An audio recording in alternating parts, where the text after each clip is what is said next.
ভাবনা করা হচ্ছে যে মেডিকেল কলেজকে স্থানান্তর করা যায় কিনা, বন্ধ করা যায় কিনা।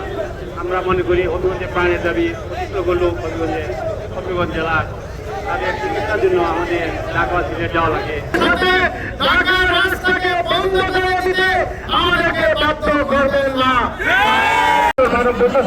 এই জন্য সমস্ত হবির কাছে ধন্যবাদ জানাই, কলেজের ছাত্রছাত্রী ভাই ধন্যবাদ।